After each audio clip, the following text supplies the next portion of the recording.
dès qu'on montre une bouteille de rhum, les gens arrivent. Ah ouais, c'est bien ça. C'est comme, voilà, dès qu'il y a une soirée n'importe quoi, en général, on sert l'apéro. C'est le moment où il y a 10 personnes qui sonnent à la porte. Et les gens, ils adorent le rhum. Ça fait un peu voyager. Ouais, ça représente bien la fête aussi. Il y a du soleil. Il y a Le fait beaucoup de que soleil. ça fait à base de canne à sucre, enfin, on a quand même un côté un peu rond, sucré, chaud. Voilà, il y a des alcools qui sont plutôt festifs que d'autres. Il y en a, ça va être plus pour manger. C'est vrai que sur le rhum, on a un côté assez festif. Même petite dégustation aussi. Alors, il y a quelques personnes qui commencent à être arrivées. On va commencer par une petite claim. Donc, on va faire une petite présentation des rhums d'Androliac, des quelques questions sur le fait justement de faire macérer les fruits dans la bouteille. Kevin est un expert de cette manière de faire des rhums à Angers, donc on va pouvoir avoir son avis sur le sujet. Je vais te laisser un peu te présenter, Kevin, nous dire un petit peu qui tu es, présenter un peu ta marque, et je te poserai ensuite quelques petites questions.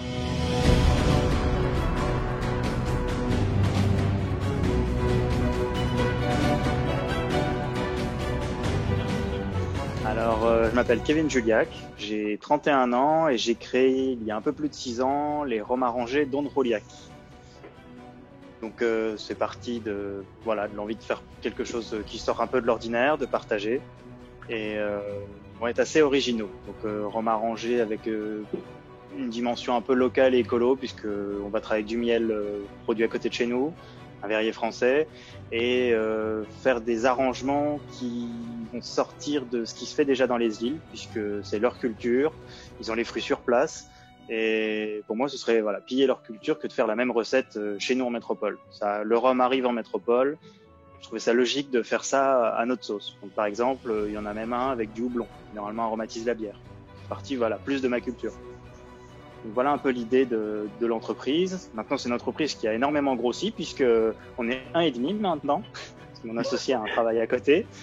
Donc c'est vraiment quelque chose à taille humaine. On a une stagiaire pendant 6 mois qui développe un nouveau produit, mais c'est toujours une petite taille. Le but, c'est de rencontrer des gens et c'est fait artisanalement, de façon simple. Donc, quelqu'un qui le fait chez lui à la maison peut s'identifier, aux choses qu'on fait aussi. Ouais, j'ai vu ça quand j'ai un peu exploré les rhums que tu fais. C'est vrai que ce que tu proposes en ce moment, c'est une gamme qui est quand même assez réduite comme gamme de rhum à Angers. J'ai un peu l'habitude d'avoir quelque chose comme 20 à 30 recettes différentes généralement, mais des recettes très étonnantes. Alors, là, ça fait 6 ans, donc on doit arriver à peu près à 10 recettes différentes, puisqu'il y en a qui sortent en série limitée, il y en a qui font partie de la gamme tout le temps. Faut savoir qu'en moyenne, je mets 2 ans et demi pour créer une recette. Il y en a une, j'ai mis 6 ans et demi. C'est avec du houblon, par exemple. Donc voilà, c'est un processus très long. Le fait que ce soit fait en bouteille, ça y joue aussi, puisque c'est dans la bouteille, donc il faut que ça continue à vieillir et que ça soit parfait à la maison. Et c'est pas comme quand on fait un rhum à la maison, un rhum arrangé, on peut le sucrer au dernier moment ou mettre un petit peu plus, un peu moins quand on le goûte. Là, je peux pas goûter toutes les bouteilles. Déjà, ça en ferait beaucoup à goûter. Et voilà, il faut que ça parte et que ce soit bien. Donc c'est pour ça qu'il y a un gros travail pour être sûr que ce soit nickel après. D'ailleurs, avant de justement, parce que ça fait partie des questions que j'ai envie de te poser, peux-tu parler un petit peu plus de ta philosophie? Comme tu as dit, tu as des recettes qui sont un peu spéciales, notamment du houblon. Tu as fait un rhum arrangé avec de la douelle. Ça sort vraiment de l'ordinaire. J'ai envie un peu de connaître un peu ta philosophie. Comment tu as eu envie de faire autre chose que ce qui se fait habituellement dans le rhum arrangé? Alors, pourquoi j'ai eu envie de faire autre chose? Ça va déjà être un peu mon tempérament. Faire comme quelqu'un d'autre, s'il le fait bien, je vois pas l'intérêt. Il y en a qui travaillent beaucoup avec des fruits frais, qui vont faire des rhums arrangés bons. Autant leur prendre leur bouteille, ils ont travaillé, c'est bien. L'idée, voilà, c'est de, comme je l'ai dit, le rhum arrive en métropole, l'idée c'est de faire des nouvelles choses. Et il y a énormément de choses. Ceux qui vont être sur une île, en général, ils ont le rhum et les fruits sur l'île, c'est tout. En métropole, on peut avoir des fruits, des épices, des choses qui viennent de partout dans le monde. Donc l'avantage, c'est de pouvoir voilà, faire des tests, créer des nouvelles saveurs. Le but, voilà, c'est de vraiment voyager et qu'on s'interroge un petit peu, qui est vraiment une nouvelle sensation. Un peu comme un chef cuisinier, pâtissier, enfin, tous ceux qui font partie des métiers de bouche ou de la création ou de l'artisanat en général. C'est de faire plaisir et de faire voilà, du nouveau. Donc, que ce soit un savoir-faire, de l'innovation, n'importe quoi. Le but, c'est voilà, du nouveau. Ok, très intéressant. Alors, avant de rentrer dans le thématique de ce live, il y avait une question personnelle que je voulais te poser. C'est ton rhum de base. J'ai vu que tu n'utilisais pas un rhum unique pour tes recettes et ça a piqué ma curiosité. Pourquoi tu as fait un blend et comment tu en es venu à ce blend? Alors, le but, c'était à la base d'avoir du rhum en assez grosse quantité, en vrac, pour pouvoir faire mes rhums arrangés. Chaque distillerie, chaque maison a un rhum spécifique. En le goûte, on peut retrouver d'où ça vient. C'est un goût particulier. Si on met ce goût-là avec des fruits, on saura que c'est ce rhum-là avec les fruits. Et il a déjà en fait une signature, un goût assez présent. Et le but à la base, c'était juste de valoriser le goût des fruits et des épices. Donc pour faire des tests, j'ai trouvé une entreprise qui prend du rhum partout dans le monde et qui vient de plusieurs distilleries, de plusieurs îles. Et en fait, j'ai juste pris un morceau d'ananas et j'ai regardé quel assemblage, quel rhum, qu'est-ce qui allait réveiller en fait ce morceau d'ananas. Le but, c'était juste de le réveiller. Et en fait, à force de faire des essais, des tests, on en est venu à une société qui est aux Pays-Bas, qui recense voilà, du rhum partout dans le monde. On a le rhum qui arrive à 75 degrés et qui a un assemblage de plusieurs îles qui viennent des Caraïbes. Ça va être dominante Martinique, Barbade, Trinidad, Guyana. Il y a un mélange de rhum traditionnel et de rhum agricole. Souvent, c'est la guéguerre entre ces deux rhums. C'est juste deux rhums différents. Ils ont voilà, des notes différentes. Et là, le fait d'avoir du tradi et de l'agricole, on a le côté un peu rond, sucré du tradi et le côté plus végétal, un peu plus puissant de l'agricole. Et en fait, le mélange des deux va donner un petit équilibre. Et il y a aussi une petite partie vieillie en Martinique. Donc, juste un rhum brun a tendance à écraser tous les goûts. Il y a trop le goût du bois, du vieillissement. Le fait qu'il y ait juste une toute petite touche réveille voilà, ce morceau d'ananas. Le but, c'était vraiment le goût. Donc, j'ai pas fait les marques les plus connues, les endroits les plus prestigieux. C'était juste, j'ai goûté. Bon, tout ce que je fais en général, je sens et je goûte. C'est ça mon leitmotiv, le goût. Très bien, merci. Alors, juste avant de passer donc à la thématique du live, il y a une question de Manuel qu'on me pose aussi de temps en temps, que je trouve très intéressante. Et ça sera intéressant d'avoir ton point de vue.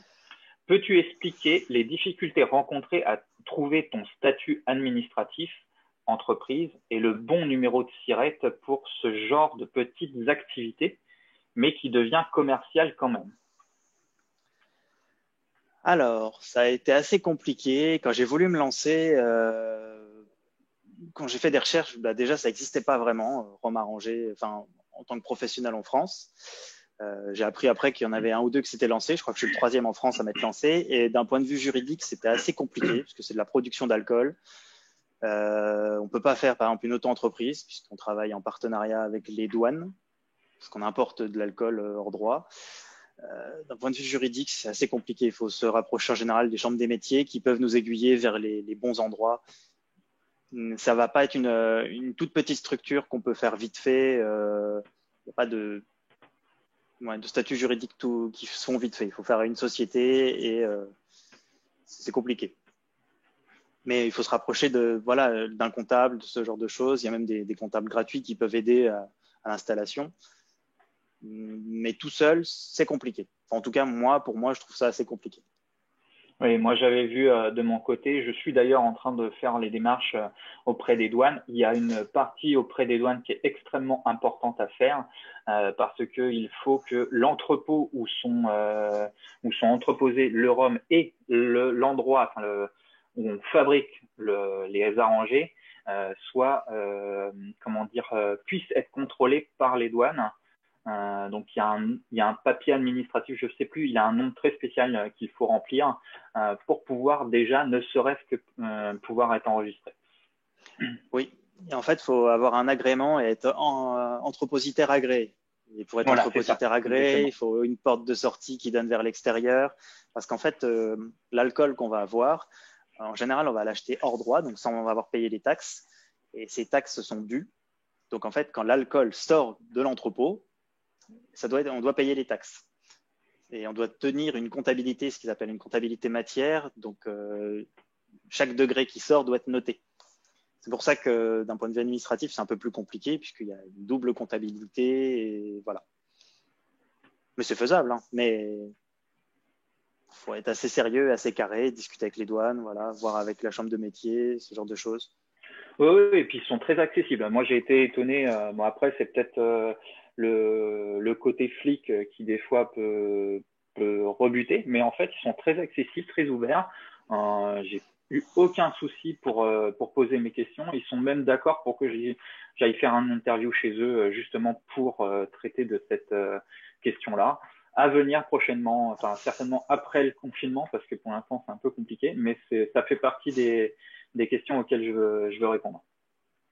C'est une bonne idée pour sortir un petit peu tout ça de l'ombre et qu'on se voit que c'est un métier comme un autre et qu'ils font juste ce qu'ils ont à faire pour que c'est aussi pour la sécurité des personnes, enfin, voilà, que ce soit carré.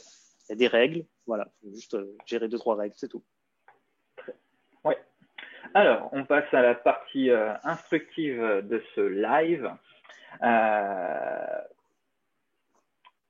Tu mets les fruits dans tes bouteilles, comme plusieurs arrangeurs, tu n'es pas le seul à le faire. Pourquoi toi, tu as fait ce choix?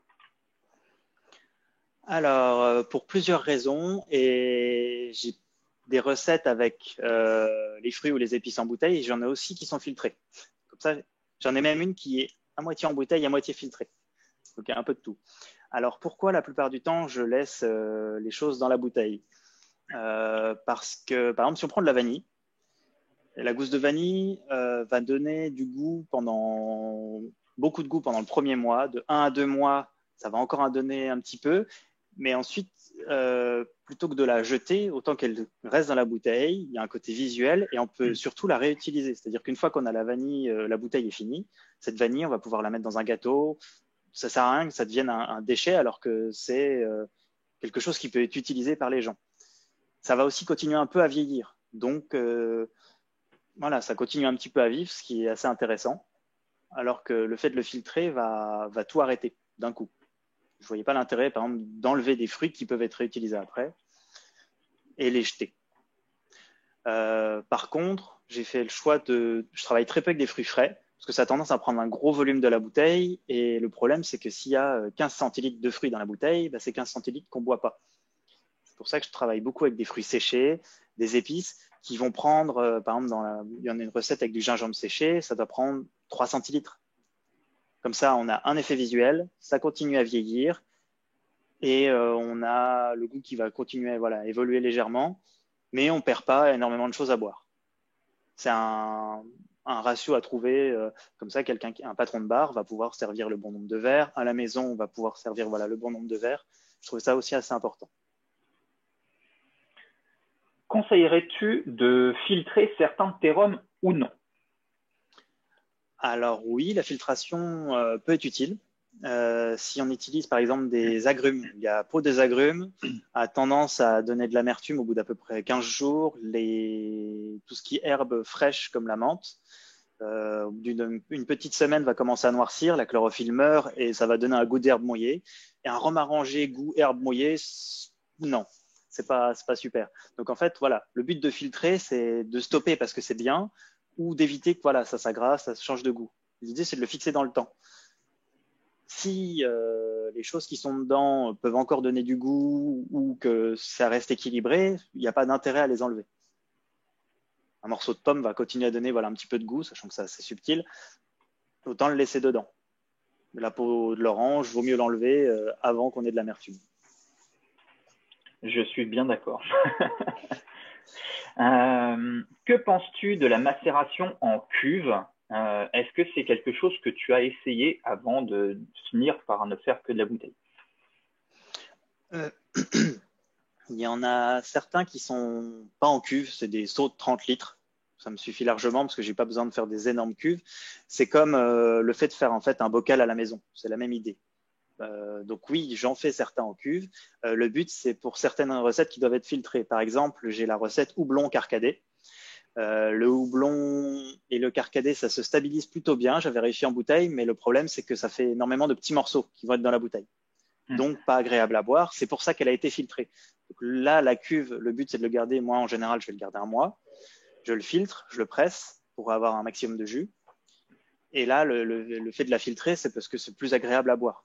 On pourrait limite le filtrer au dernier moment, mais il n'y a pas d'intérêt. Voilà le travail en cuve, c'est possible. Et une bouteille, en fait, c'est une mini cuve. Si on peut laisser dans une cuve sans avoir le filtré, dans la bouteille, c'est exactement pareil. Si le visuel, il n'y a pas de petits morceaux, voilà. Entièrement d'accord avec toi. Ma question a été plutôt commerciale en fait, parce que alors pour ceux qui ont été voir ma vidéo sur YouTube, j'ai fait l'interview de la Maison à Ranger, qui eux font entièrement en cuve en fait. Enfin, ils font en fût de 60 litres. Et ensuite, ce qu'ils vendent, c'est un rhum filtré, pressé filtré. Donc, c'est plus l'idée commerciale de faire autrement. Le pressé filtré, l'avantage, voilà, on a quelque chose qui est stable dans le temps. On sait que ça ne va plus bouger. Et on voit qu'on en a, on va dire, un maximum à boire. Ça peut être ça l'avantage. L'inconvénient, niveau visuel, on aime ou on n'aime pas le fait qu'il n'y ait rien dedans. Parce qu'on peut se dire, par exemple, que c'est peut-être un arôme, on ne sait pas exactement tout ce qui donne le goût. Là, je voulais que visuellement, on se dise, il n'y a que, je sais pas moi, 12 fèves de cacao dans la bouteille, c'est ça qui donne le goût. En plus, tout le monde ne connaît pas, tous les fruits, les épices, on l'a peut-être jamais vu visuellement. Donc, le but, c'était de pouvoir se rendre compte ce qui donne vraiment le goût. Voilà aussi pourquoi ça peut être dans les bouteilles. Mais le fait que ce soit filtré, si la personne a fait, si on filtre la bouteille, ce sera exactement la même. Là, l'avantage, c'est peut-être pouvoir récupérer par exemple la gousse de vanille et puis voir ce qu'il y a vraiment dedans. En plus, en secouant, au fur et à mesure, on voit le caviar de vanille qui va se déposer un petit peu au fond. Là, l'idée, c'était de vraiment avoir le produit un peu brut. Dans tous mes rhums, au fond, il y a comme un petit nuage au fond. En fait, c'est parce qu'ils sont faits avec du miel. Et dans le miel, il y a du pollen, plus les différents éléments qui vont être désagrégés, ce qui fait que ça fait toujours un petit nuage au fond qui va, voilà, c'est limpide et au fond, voilà, le petit nuage. Mais le but, c'était que les gens se rendent compte que c'est des vraies choses qui sont mises dedans et qui donnent le goût. Je sais pas si j'ai répondu à la question, je suis parti complètement en vrille, ça va m'arriver. Non, c'est très très intéressant. En fait, tu as répondu à toutes les questions et ce qui est très intéressant, c'est que tu les as répondues de façon riche et sur les deux points de vue. Moi, c'est un avis que j'ai exactement de la même manière que toi. C'est-à-dire que c'est juste un volume de macération qui est différent entre la cuve et la bouteille, effectivement. L'intérêt de filtrer va être de figer le rhum arrangé. C'est-à-dire que quand on est en train de faire un rhum arrangé, que l'on a fait macérer pendant 3, 6, 1 an, on le goûte à différentes périodes et il s'avère que à ce moment-là, on le trouve pile, net, exactement comme on le souhaite et qu'on aimerait qu'il ne bouge pas. Et la méthode, c'est de filtrer, d'enlever les fruits, d'enlever tout ce qui macère dans le rhum arrangé et ensuite, il n'y aura plus de macération, il sera figé, il restera à ce goût-là. Il y a une question esthétique à garder des éléments dans le rhum, justement, comme tu l'as dit. Alors, effectivement, c'est très intéressant d'utiliser des fruits secs parce que, comme tu le dis, ça permet d'avoir quand même plus à boire. C'est un reproche que l'on fait souvent aux rhums arrangés qui laissent les fruits à l'intérieur, c'est qu'il y a moins à boire. Mais c'est un choix, effectivement, ça reste toujours un choix. Ça permet aussi d'avoir des rhums arrangés qui évoluent. Parce que, comme on dit, 3, 6, 12 mois, il y a une évolution. C'est-à-dire qu'on l'a acheté à un moment donné, il avait un goût quand on l'a acheté, et on le garde 6 mois, 1 an, et quand on le regoute, il a évolué. Ça aussi, c'est quand même quelque chose qui est vraiment très intéressant dans le rhum arrangé. Donc, je trouve qu'on a répondu de manière assez large à la question. Sur le sujet, il n'y a pas d'autres questions, donc on va passer à deux. Oui, peut-être d'autres trucs à rajouter. Les miens, j'ai fait en sorte, donc on dit toujours que ça évolue, mais qu'ils évoluent en général. Le but, c'est qu'ils restent équilibrés, ça c'est le plus important, et ils évoluent en fait. Moi, je les garde en moyenne 1 mois pour la macération, parce que je vais prendre l'épicerie sèche qui va donner un goût assez rapidement. De 1 à 2 mois, ça peut encore un peu évoluer, et ensuite, en fait, ils sont stables parce que je les ai travaillés comme ça. Et j'y avais même pu penser, mais la première recette que j'ai créée, alors ça doit être mon côté têtu, c'est miel cannelle. Et une des premières règles en rhum arrangé, c'est d'enlever la cannelle au bout de maximum 15 jours, sinon ça fait une boisson orange fluo, imbuvable. Étant extrêmement têtu, j'ai mis 2 ans et demi à trouver une cannelle que je pouvais laisser dans la bouteille. Donc en fait, ma première recette, le fait de laisser les bâtons de cannelle dedans, c'était pour montrer, voilà, j'ai réussi à faire en sorte que ça reste équilibré, même en laissant la cannelle même 1 an dedans. Donc j'ai trouvé de la cannelle de Ceylan qui va être beaucoup plus subtile. On a l'impression qu'il y a de la cannelle plus un sachet d'épices qui explose en bouche. Donc voilà aussi pourquoi la première, il y avait directement dedans. Le fait de faire en bouteille, il y a des avantages, inconvénients aussi, c'est que dans chaque bouteille doit être pareil. Donc, par exemple, le cacao, il faut le peser, il faut qu'il y ait toujours la même chose pour que chaque bouteille soit pareille. Quand on le fait en cuve, l'inconvénient, c'est qu'il faut savoir filtrer et réussir à presser. C'est pas le même matériel.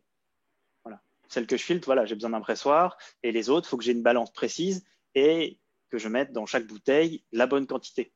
Voilà. Donc il y a un peu les deux façons de me voir. Il n'y en a pas un qui est plus facile ou plus difficile, c'est différent. Ok, il y a une petite question de Johan qui demande d'où vient le nom d'Ondrouliac. Moi, je connais la réponse. Alors, il est assez simple. Je m'appelle Kevin Juliac et avant de créer l'entreprise, j'étais allé en vacances en Espagne avec des amis. J'ai fait un tout petit peu la fête et on m'appelait Don Juliac de la Fiesta. J'avais couché tout le monde. Voilà. Donc, en fait, c'est mon surnom de soirée. C'est con, mais c'est le surnom qu'on m'a donné. Et quitte à me lancer dans le rhum arrangé et dans l'alcool, autant garder mon surnom. Donc voilà pourquoi le Don Juliac. Très bien. Une question de Pierrot et le piment. C'est tout court. C'est court comme question. Débrouille-toi avec. Et le piment. Alors, c'est un ingrédient assez intéressant. J'ai fait des recherches sur, je pense, des dizaines et des dizaines de piments, puisque j'ai 2 recettes avec du piment. En ingrédients, c'est assez compliqué puisqu'ils ont soit le fait que ça pique un petit peu plus, mais il n'y a pas que ça en fait. Quand on les goûte, ils ont différents goûts. Il y en a qui vont être un peu sucrés, j'en ai trouvé qui avaient des notes d'abricot sec, il y en a qui sont complètement secs, il y en a ils vont juste piquer. Donc le piment est à doser avec parcimonie et surtout sélectionner le bon piment. Parce qu'il y en a, ils sont juste secs et ils vont exploser. Là, j'ai fait une recette avec de la mangue fraîche. D'ailleurs, c'est ma seule recette avec un fruit frais. Donc mangue fraîche du Pérou, qui va être un peu acidulée, avec du piment anneau du diable, qui vient de Chine. Et en fait, ce piment-là va chauffer en bouche quand il est bien équilibré.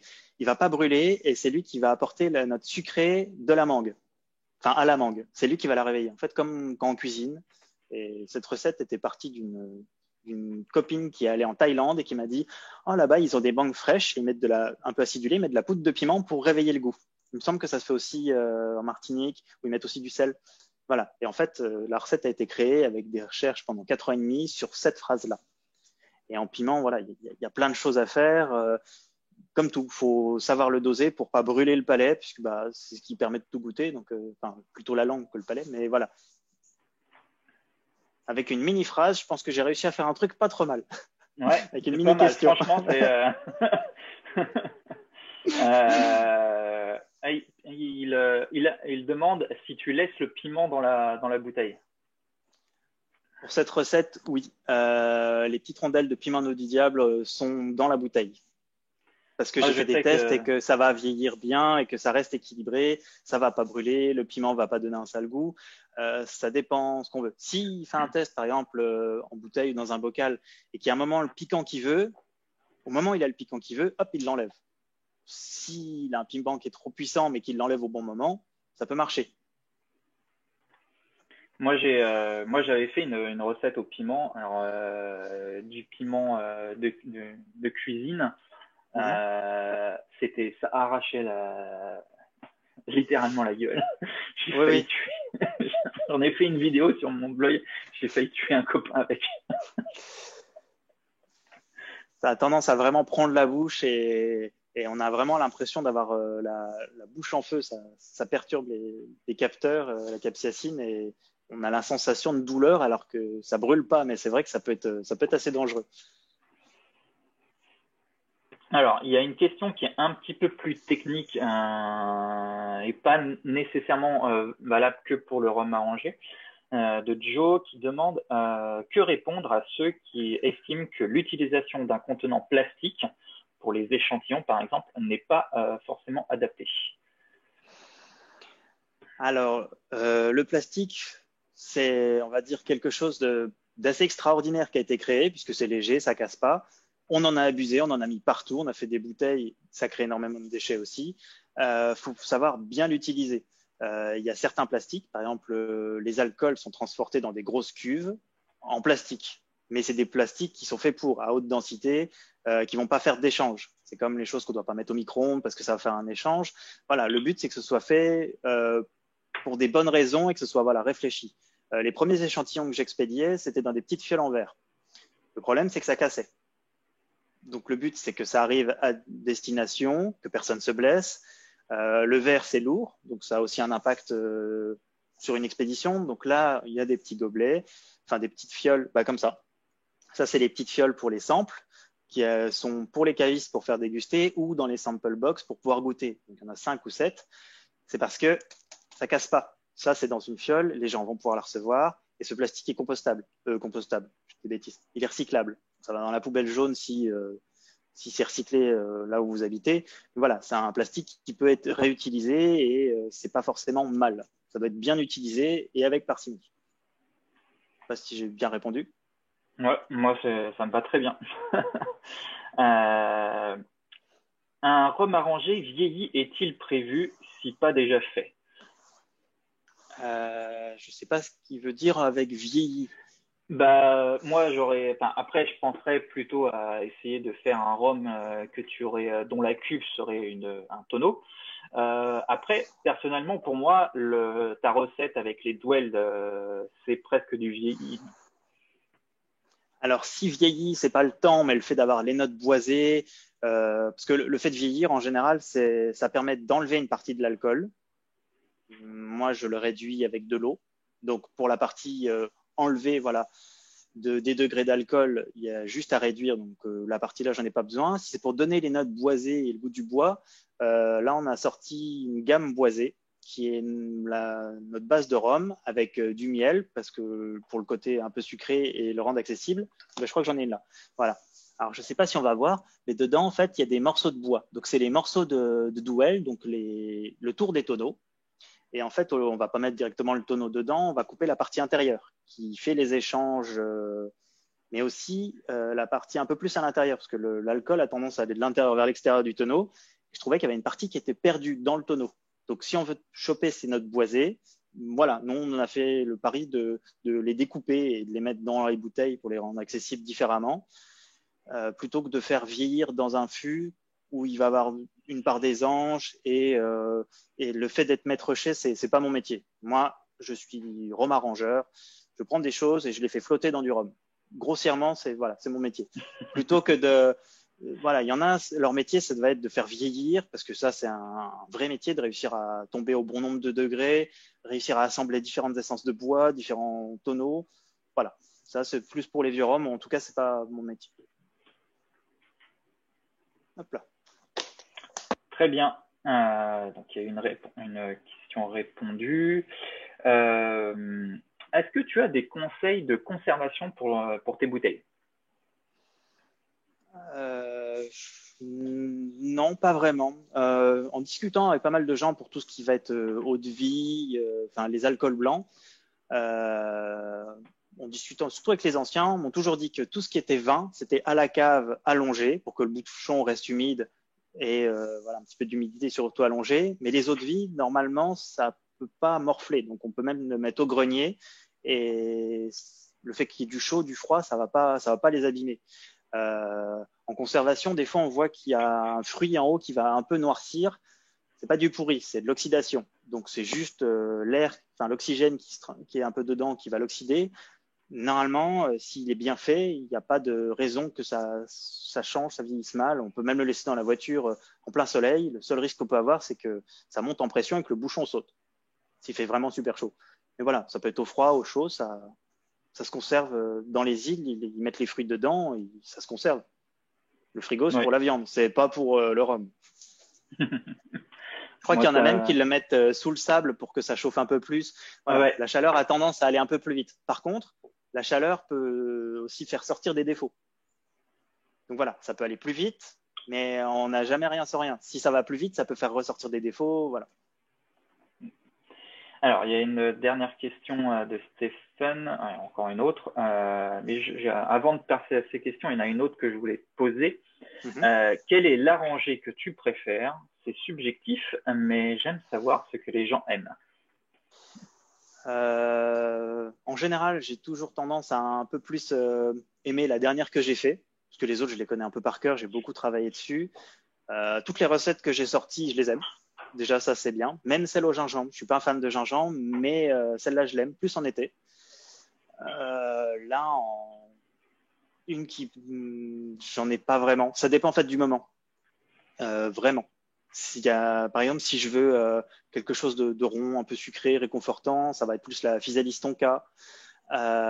Si je veux me retrouver, je sais pas, petit souvenir avec le grand-père, ça va être plus soit cacao Mirabelle, soit café Mirabelle. Voilà, ça rappelle les fins de repas. En été, voilà, un petit peu gingembre pour le côté typique. Il n'y a pas de, j'ai plutôt une recette préférée par moment, plutôt qu'une recette préférée en général. Et là, la dernière, enfin les dernières que j'ai sorties, à leur façon, c'est un peu mes préférés, parce qu'il y en a une avec un houblon sec qui rappelle les bières IPA, et l'autre qui est la cinquième saveur, le umami, qui vient à la base du Japon. Et voilà, donc ça pourrait être les dernières que j'ai faites qui sont pour le moment, c'est mes préférés. Ah, Moi, si, c'est peut-être après exactement. un repas, pour la petite note dessert, j'ai aussi cacao framboise. Celle-là, en fait, je l'avais créée sans m'en rendre compte. C'est-à-dire qu'en fin de repas, le soir, en général, je vais me prendre quelques framboises congelées dans un bol qui croque encore, et avec soit une plaque de chocolat, ou soit même des fèves de cacao. J'en ai là, d'ailleurs. J'ai pris ça au cas où pour grignoter, si ça dure longtemps. Donc, en fait, je grignote les fèves de cacao et mes framboises, et en fait, le fait d'avoir sorti la recette cacao framboise me rappelle ce petit moment de dessert. D'accord. Ah, très intéressant. Euh, des cocktails, est-ce que tu as des conseils de cocktails avec tes rhums arrangés? Oui, on en met quelques-uns, même derrière les bouteilles. Alors, c'est un vrai métier de créer aussi des cocktails. Donc, on travaille avec quelques bars. Bon, en ce moment, c'est un peu plus calme, on va dire. Cocktails, il y en a quelques-unes, par exemple, Physalis Tonka ou la gingembre peuvent être juste allongées avec un peu d'eau gazeuse et mettre un trait de citron vert. Donc, allongé à l'eau gazeuse, le pétillant, ça va casser un peu le sucre et ça fait quelque chose de frais. Mais en fait, quand on allonge à l'eau, il y a le goût d'alcool qui va rester un peu dilué. C'est pour ça qu'il faut mettre toujours un petit peu de citron vert, de l'acidité pour rééquilibrer le cocktail. Donc, en général, voilà, pour avoir un cocktail, il faut du goût, un peu l'alcool, mais surtout un peu d'acidité. Il faut en général alcool, sucre, acidité pour faire quelque chose d'équilibré. Ça peut être une idée. Mais on l'a fait aussi, le Physalis Tonka, vu que c'est une plus vieille recette, on a fait plus de tests, en dessous d'un expresso. Ça fait une sorte de petit Irish coffee, enfin un café créole revisité. C'est possible aussi en chaud. Le miel cannelle, en hiver avec du lait chaud, ça fait un grog, ça marche super bien. Voilà. Et on essaye. Alors, ce qui est pas mal, c'est que les gens nous envoient des retours aussi, parce que j'ai pas le temps de faire tous les tests avec les cocktails. Donc ça aussi, c'est toujours sympa d'avoir des retours, des idées. Mais en gros, dès que c'est fait avec goût et des bons ingrédients, c'est cool. Alors, il y a déjà eu quelques petites réponses sur le chat, mais ça peut être bien que tu le complètes. Quels sont les prix, la quantité exacte des bouteilles et de ce que tu proposes, et surtout où est-ce qu'on peut trouver tes bouteilles autre part que sur ton site? D'accord. Donc, en gros, ça va être de 30 à 40 euros. En général, c'est plus 30, 35 euros. Ça va être des recettes spéciales, par exemple celle avec les morceaux de bois, les Dwell. 40, il y en a une seule, c'est parce qu'elle est plus forte en alcool. Donc, il y a plus de taxes, ce qui est logique. C'est la Spicy Maya, 40,6 degrés. Et en général, chez les cavistes, ça va être à peu près 32 euros. Et pour les trouver, sur notre site internet, en fait, on a où nous trouver. Et en fait, il y a les points des différents cavistes. Si c'est des épiceries fines, c'est des bars, des restaurants, on les ajoute au fur et à mesure. D'accord, bah, parfait. Et au passage, si les gens habitent loin, donc évidemment, on peut expédier. Mais si les gens connaissent un caviste à côté de chez eux, vu qu'on privilégie toujours le contact humain, ils peuvent en parler au caviste. Ça, le caviste nous contacte, il goûte. Si ça lui plaît, on bosse ensemble. Et la personne en a à côté de chez lui. Contact humain, plus sympa. Ça, c'est une option. Non, c'est très sympa ça comme idée. Ouais. Je trouve très bien, ouais. Faut des revendeurs dans le Nord. C'est dommage. On avait une épicerie dans le Nord à côté de Lille et il a dû fermer une épicerie fine, ce qui est dommage. Mais oui, on veut bien des revendeurs dans le Nord. En général, l'idée c'est que si quelqu'un parle à un caviste, déjà ça veut dire que le caviste a un contact sympa et humain. Ça fait un gros tri. Parce que le seul truc qu'on fait, c'est de pas bosser avec des cons. Donc si les gens peuvent discuter avec leur caviste, ça veut dire que c'est des gens sympas, donc ça fera plaisir de bosser avec eux. C'est un peu la philosophie. Il y a Joe qui connaît 2-3 cavistes, il va en parler. Eh ben, impeccable. Les cavistes, en fait, sur notre site internet, peuvent commander une box de dégustation. C'est gratuit pour eux. Ils commandent, ils goûtent. Si ça leur plaît, on bosse ensemble. Si ça leur plaît pas, c'est pas grave. C'est super sympa. En gros, c'est comme quand on va dans un marché, on veut acheter des cerises, on la goûte, on croque, ça nous plaît pas. De toute façon, c'est la sensibilité de chacun. Bah parfait. Bah, c'est super sympa. Franchement, on a fait le thème de la vidéo comme prévu. On a beaucoup parlé de tes roms également. On a un petit peu divagué. C'était très intéressant, très instructif. Je pense que ça a été très apprécié dans le chat. On a eu quelques questions également très intéressantes. Je te remercie beaucoup pour ce live. Oui, peut-être encore un mini truc, parce que là, on a parlé des recettes qui sont filtrées ou avec des fruits dedans. Oui. Là, une des dernières recettes que j'ai fait, c'est les deux. Comme ça, je peux expliquer le pourquoi du comment. Celle-ci, en fait, c'est donc on voit en haut, il y a des ananas lyophilisés qui viennent du Vietnam. Donc ça, c'est la partie qui macère. Mais en fait, avant, j'ai fait une macération pendant pas très longtemps, un peu moins de 24 heures, avec du houblon. En fait, c'est la même technique que pour les bières, qu'ils appellent ça le dry hopping. Donc l'idée, c'est de mettre du houblon en assez grosse quantité dans le liquide pour extraire un maximum de notes florales, de notes aromatiques, sans forcément avoir la grosse amertume qui peut venir après ou qui vient à chaud. Donc celle-ci, en fait, a été faite en 2 étapes. La première partie pour extraire le côté floral et l'amertume sèche qui a comme les IPA en fin de gorge. Et ensuite, ce mélange a été mis en bouteille avec l'ananas qui, lui, pendant un mois, a macéré avec le reste pour donner les notes fruitées et qui continue à vieillir et on permet d'avoir le côté vieilli. Donc voilà, c'est celle qui réunit entre la team filtrée et la team macération en bouteille. Je trouvais ça cool. Merci. Ouais, non, c'est super cool. Ça complète un peu la thématique aussi. Comme quoi, on peut même faire les deux en même temps. Voilà. En fait, les deux ont un intérêt.